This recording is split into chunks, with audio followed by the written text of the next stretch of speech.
اس پر ہی نظر سارے زمانے کی لگی ہے۔ یا ایھا الذین آمنوا اتقوا اللہ حق تقاتہ، اللہ تعالیٰ نے اس میں مسلمانوں سے، ایمان والوں سے مخاطب کر کے ایمان والوں کو یہ حکم دیا، اے ایمان والوں، اللہ تعالیٰ سے اسی طرح ڈرو جس طرح کہ اللہ سے ڈرنے کا حق ہے۔ وَلَا تَمُوتُنَّ إِلَّا وَأَنْتُمْ مُسْلِمُونَ، اور یاد رکھو کہ ہرگز تمہیں موت نہ آئے مگر اس حالت میں کہ تم مسلمان ہو، یعنی جب تم اس دنیا سے جا رہے ہو تو تمہارے پاس ایمان ہونا چاہیے۔ ایسا نہ ہو کہ دنیا سے جانے کا وقت آ جائے اور تمہارا دامن، تمہارا دل ایمان سے خالی ہو۔ اور یہ آیت بھی وہ ہے جو ہر خطبہ نکاح میں پڑھا جاتا ہے تاکہ اس کا استحسان رہے اور اس کے مطابق زندگی گزارنے کی کوشش کرے،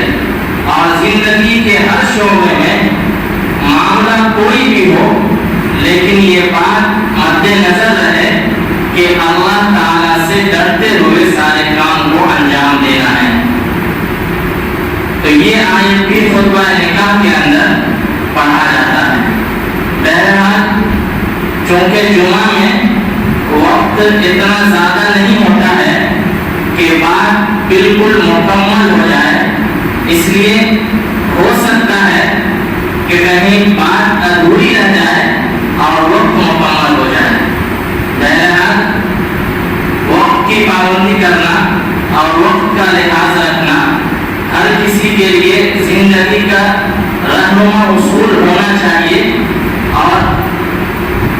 دانشور لوگ اور جو دنیا میں کامیاب سمجھے جانے والے لوگ ہوتے ہیں وہ وقت کے بڑے پابند ہوتے ہیں۔ لہذا اسی سلسلے میں آپ کو ایک واقعہ ایک نیک بخت لڑکی کا سناتا ہوں۔ آپ سب جانتے ہیں کہ امیر المؤمنین خلیفہ دوم عمر ابن خطاب رضی اللہ عنہ، جن کے بارے میں اللہ کے نبی صلی اللہ علیہ وسلم نے فرمایا کہ اگر میرے بعد کوئی نبی ہوتا تو حضرت عمر ہوتے۔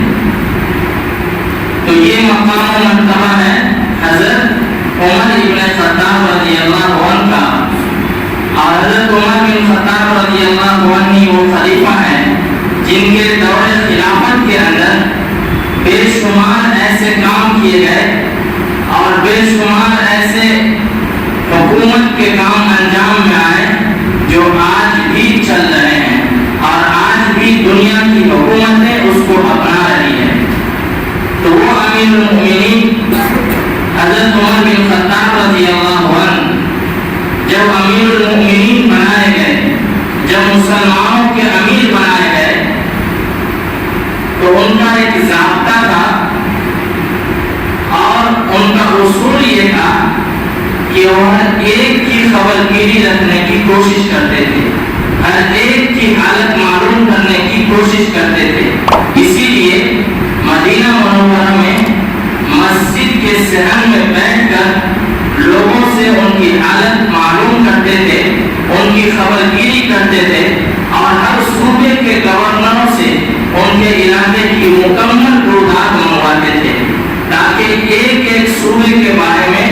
مکمل معلومات ان تک رہے۔ ایک مرتبہ